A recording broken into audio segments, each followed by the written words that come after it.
Well, during the summer months, of course, it stays lighter longer. That encourages us to play outdoors, whether it's going out for a jog, a hike, or maybe joining a softball or baseball league. Dr. Cecil Graham from AZ Pain Centers is here to address some of the pain issues you might experience after you've gotten outside for some of your warm weather activities and the price you pay for pushing it too hard.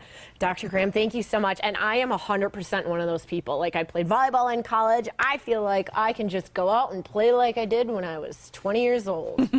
And then I wake up the next morning and I'm like, I can't even move. What happened? I'm right there with you. Yeah, we all do it. We all do it. and the thing you've heard over and over again is stretch. You know, and that's what we don't do. So simple. You know, it's so simple. But yet we don't do it. Right.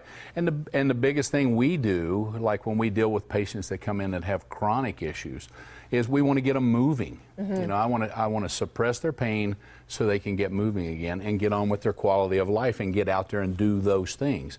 But if you're someone that's been sitting around for a long time, you know, we don't do it as much in Arizona because we have a year-round kind of climate. But you still, when you go do it, you want to warm up, you want to stretch the muscles that you're getting ready to use, and then when you finish, you want to do it again. You have to do that. So what are some of the areas, if people have been sort of inactive and then they're joining like a softball or a baseball league, what are some of the areas where you see the pain injuries or the... Well, most commonly it's low back. By far and above, that's it. Should be doing no matter what sports we're playing. How do you stretch your lower back?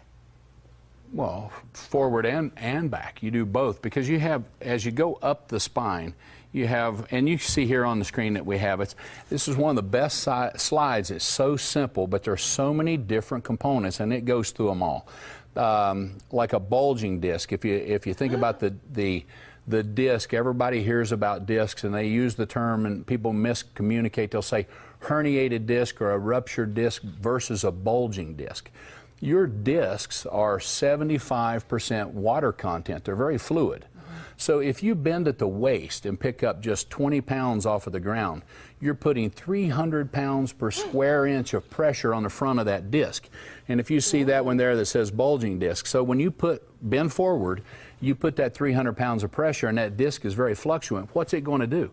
It's going to push out the back, and that's what it does.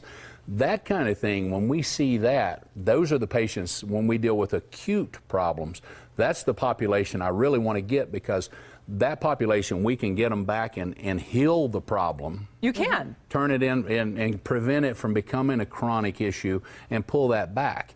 We go in and we'll do some things to suppress the pain where that disc is touching and irritating the nerve root, causes an inflammatory response. So we go right to that site, suppress the inflammation with a little local anesthetic and some anti-inflammatory, and then we get you moving. And when you do the range of motion stretching exercises, what it does is it promotes the body to reabsorb that disc. And in that same mechanism, while we're talking about it, if you squat with your legs and you keep your waist still, not moving, and pick up 20 pounds off the ground, you only put 17 pounds of pressure on that disc. So 17 versus 300 pounds of pressure, just that one little mechanical thing. Because we all, ladies, are bad for going over in the back of your car and picking out groceries or doing that. Keep your waist still and use your legs. Okay. But that's a pearl. It's such a pearl. But as far as re-injury, and I get patients all the time that'll say, oh, I've had back problems for years. Most of those patients have tweaked it and they've had a bulge and they've had irritation for a few weeks, and then it got better, fine, and then they tweak it again. But just improper mechanics. That's what it's all about. And then once it goes to a herniated disc, is there a lot you can do, or is it harder to fix it? There is a herniated is when the center, if you look down on top of the disc, there's the outer rings called the annulus, and the center is the nucleus. So a herniated or ruptured disc, those are the same term, is where that nucleus busts through the outer ring and it extrudes out. That is the one as you see on that diagram. Now that will not reabsorb. Oh. The center won't come back in. It's the bulge where the outer ring stays intact that'll heal itself over time. But that, if it herniates, ruptures, then it gets down to if you have motor function deficit. And that's the kind of the threshold of, okay, does this patient need surgery to go in and take that disc physically away from the nerve root. Most of the time, if we get a patient that has a lot of pain related to that type of issue and we see it, and we do MRIs if we need to work it up, but we'll go in and suppress it with some anti-inflammatory at that site. So we decrease the pain, and then it gives time to let the body settle down. And a lot of times, if they don't have motor function deficit, the pain will go away and it won't cause a problem. It certainly seems like the moment you have pain or any kind of injury, come and see you, because you can do something about it if you catch it sort of early. We love at preventing it from crossing over into the chronic issue. And chronic's a whole different can of worms. You know. And we don't want to go there. You don't want to go there.